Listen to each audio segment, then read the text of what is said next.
صدقه.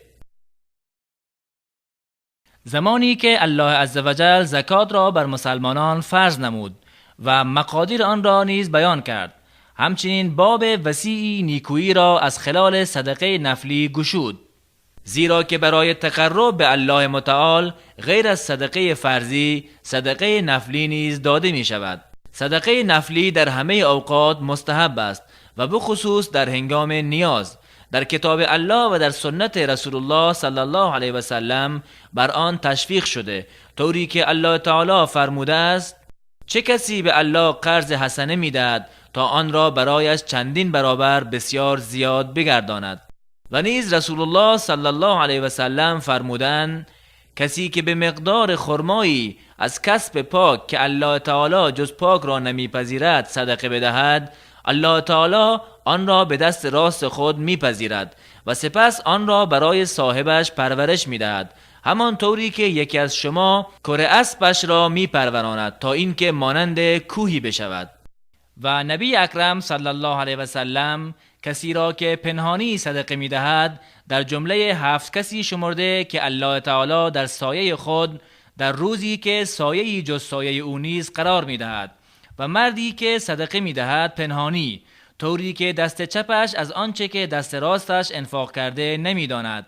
و نبی اکرم صلی الله علیه و سلم فرمودند: صدقه اشتباه را چنان خاموش می کند که آب آتش را خاموش می سازد.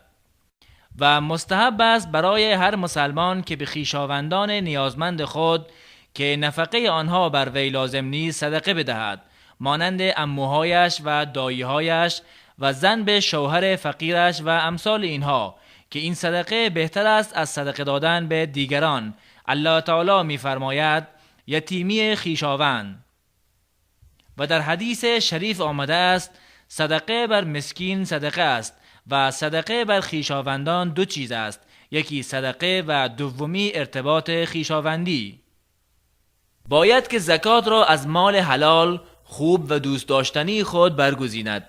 الله تعالی فرموده است: هرگز به نیکویی نائل نمی شوید تا از آنچه که دوست می دارید انفاق کنید.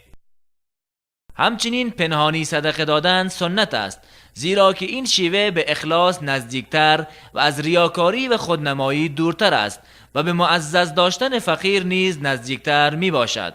الله تعالی فرموده است: اگر صدقات را آشکار بسازید خوب است و اگر به طور پنهانی به فقرا بدهید برای شما بهتر است. بقره 271. اگر در ظاهر کردن صدقه مصلحتی بود، مانند این که دیگران از وی در انفاق پیروی کنند و نیز تشویق حاضرین بود، ظاهر کردنش مستحب است، ولی مسلمان باید به نیت خود متوجه باشد. و در زکات و صدقه دادن پاکسازی نفس است. الله تعالی فرموده است: از مالهایشان صدقه بگیر، آنها را پاک بساز و تزکیه بکن با آن. همچنین در آن پیروی از پیشوای ما محمد صلی الله علیه و سلم که برای بلال فرمودند: ای بلال، انفاق کن و بیم کم کردن از صاحب عرش مدار. همچنین الله تعالی عوض آنچه را مسلمان انفاق کرده برایش میدهد. الله تعالی در این مورد میفرماید: و آنچه را که انفاق کردید عوضش را میدهد و او بهترین روزی دهنده است. و رسول الله صلی الله علیه و سلم فرمودند: ای گروه تجار، خرید و فروش سخنان بیهوده گفتن و قسم یاد کردن دارد، پس آن را با صدقه دادن بیاموزید. و از فواید صدقه نفلی کسب حسنات و کفاره گناهان می باشد.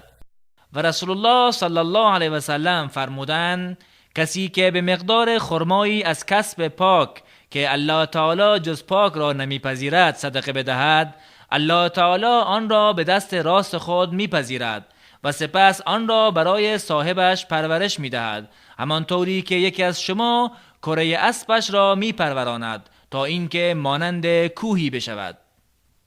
و بهترین پیامبران و سخاوتمندترین مردم صلی الله علیه و سلم فرمودند: زمانی که انسان بمیرد عملش منقطع می شود مگر از 3 چیز: مگر از صدقه جاریه و یا علمی که از آن استفاده کنند و یا فرزند صالحی که برایش دعا کند.